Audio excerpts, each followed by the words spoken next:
Hey everyone, my name is Blake R. Wolfe, and welcome to the Fancy Inkwell.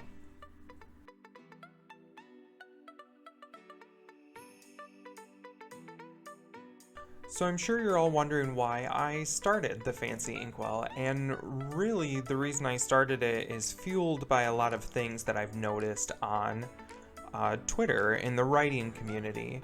And there are a lot of common problems and issues that people run into, and I really wanted to provide some sort of outlet or some sort of source of information for people who need it. You know, we could all read tons of books and do stuff like that, but sometimes it's easier to just have a different type of media to help something sink in. And also, with a lot of books I've read, I've noticed that people don't really like to share the nitty-gritty stuff, and that's, for me personally, is what I really thrive off of when I'm trying to make a decision about marketing or my cover or how many words I should have in a book or how I should phrase things, how I should do things stylistically, like things like that. I want the nitty-gritty details. I want numbers. I want to know exactly how I'm supposed to do it. And so that's kind of my goal with this one. So another thing I really want to do with the Fancy Inkwell is I want to build a supportive writing community. I think on Twitter we've got the starts of one, but really what it devolves into is a lot of writer lifts about gaining more followers, which is great. You definitely need followers so you can sell your books. That's really important. However, it's not really useful for spreading information unless you've got 40,000 followers, which takes a long time to build if you're not buying them. I really just want to help others be successful in their writing careers, and I want to help them accomplish the goals that they set, or even set new goals.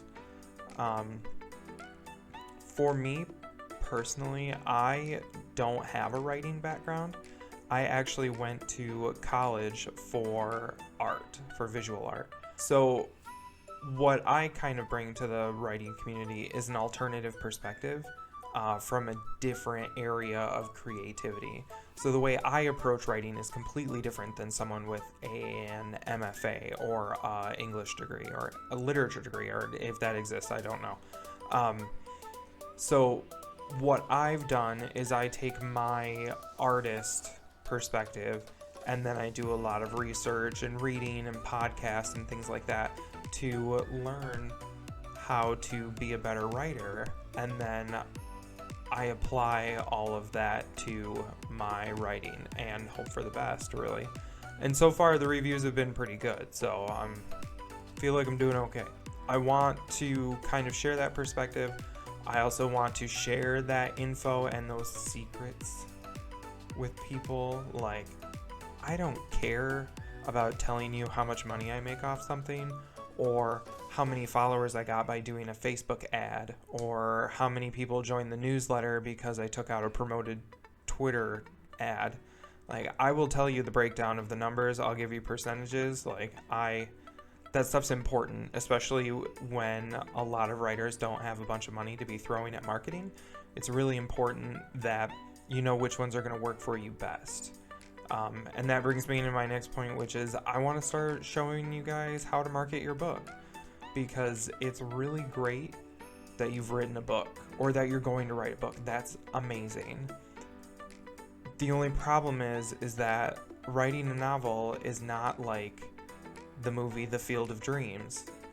If you build it or if you write it, nobody has any reason to read it if they don't know it exists. You can write the best book in the world, but if your marketing isn't good and people don't know your book exists, it doesn't matter. So you have to get your book out there if you want people to read it. That's really important. And I want to help you with that. I also want to help writers create really good habits, set really good goals, and I want to help them finish things. I know writers are really good at procrastinating. Just so you know, all artists are that way. It's not just writers. And they're really good at starting 400 ideas and not really finishing one. Also, all artists are like that. Well, almost all artists. There's like a very few weird people who are, come like pre-programmed to finish things, which is so strange. But they exist. There's like one or two of them at least. So I want to help you guys figure out how to do that and get you to those goals. The last part of the Fancy Inkwell is that I'm creating a reader list in the form of an email newsletter. So basically every Monday, Wednesday, and Friday, I'm sending out an email with 10 free or bargain price books from the top selling genres written by indie authors. And the goal of this is to not only bring quality content by indie authors to readers, but also to build a foundation of readership and let those readers know that they can trust indie authors. You can go to a bookstore and pretty much be guaranteed a good story if you go and buy something by like James Patterson or Stephen King or Dan Brown, or depending on whoever you like. But a lot of people are iffy about buying from indie authors, and I want to prove to them that indie authors can be trusted. They are making excellent work, if not even better than the big names in the industry, and that those indie authors are willing to give you a free or discounted book so that they can prove that to you and hopefully you become a fan of theirs. So that's kind of why I started the Fancy Inkwell, and I'm hoping to do about 1 to 2 videos per week, and most of these videos will be broken down into a podcast as well. As soon as I get that set up, I'll let you guys know. That's it for this one. Please make sure you go to thefancyinkwell.com. You can sign up for our newsletter. We do send out those books every Monday, Wednesday, and Friday. Feel free to drop a comment, hit the like button, and we will see you, or it's just me.